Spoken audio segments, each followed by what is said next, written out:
You are watching the Doctalk Show. So welcome back. It is the Doctalk Show, and you've heard and witnessed with your own eyes. Angel and Manzi have their lives transformed. They couldn't hear, but they were able to have their hearing restored by the help of a cochlear implant.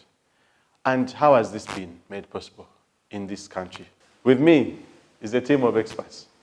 And first is Eddie Mukaya, the founder of Hear His Voices Uganda. Eddie. Thank you, Doc.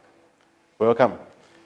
And I have with me David, Professor, who is from Cochlear International, who are the providers of the implant that is currently being used in the country. David. Hi, thank you for having me. And from TMR Hospital, the only center in Uganda that is private and has been able to offer implant surgery, we have Dr. Daniel Tarema. Pleasure to be here. Great. So, David, I'll start with you. Implants and their need. Do we need them in Uganda? Do we have people that need them in Uganda?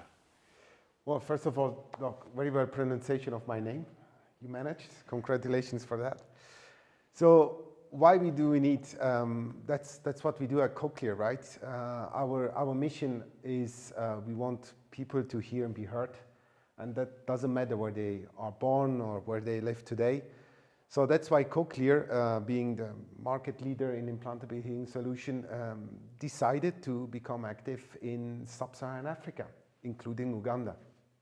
About how many people need the implants in Uganda if you compare to the rest of the world? Yeah, so it's tough to say because it's an estimation, right?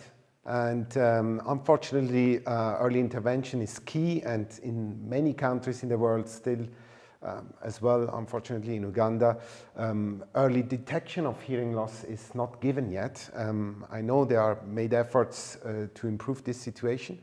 So worldwide, the World Health Organization estimates that 460 million people are suffering from a disabling hearing loss. And we estimate that about 75 million people worldwide are in need of a cochlear implant. But, and that's where it's getting a little bit sad, less than 5% worldwide have actually access to this technology. And we can only estimate, again, in Uganda, it must be much, much more or less. So we assume that 0.1, 0.2% of the people in Uganda have actually a cochlear implant who would need a cochlear implant today. So there are people that need implants and they just don't know that the option is even available, let alone where to find it. We are glad that you're bringing this good news to us, which brings me to TMR. Very brave center that chooses to offer a service that only a few can offer.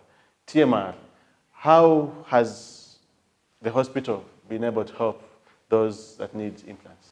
TMR International Hospital is located in Nalia, and we basically started offering this service about 2 years ago. And this was because we had one of the senior lecturers and an ENT surgeon, Dr. Chris, who has been a pioneer in basically bringing awareness to hearing loss, was working with us at the hospital, and he was also looking at willing partners that can partner with different institutions to bring such a service into the country. When he brought in the proposal, we found it very interesting. It had a big connotation to corporate social responsibility, and we decided to take it on. And right now, we have managed to go beyond even the horizons that we didn't think about. Things like developing an audiology center, of course, with the support from Cochlear and working together with Hear His Voice, we are able to train or facilitate the training of audiologists who can actually run the center. Oh, thank you. Eddie, I want to bring you in. Your organization is called Hear His Voice. How will they hear his voice when they actually cannot hear? What challenges did you face before the coming of the implant? Yeah, thank you, Joseph. Your question reminds me of the scripture that says, how will they know unless they've heard? So it's basically how will they hear. His voice was born out of a need to change the landscape. When you hear from families, when you hear from parents who have been given the information and the ultimatum is your child will amount to nothing. You have to go and she's going to be called a kasiru. So, but we needed to change the way the whole community looks at hearing loss. And like the doctor has talked about partnership, hearing loss is actually more or less family medicine.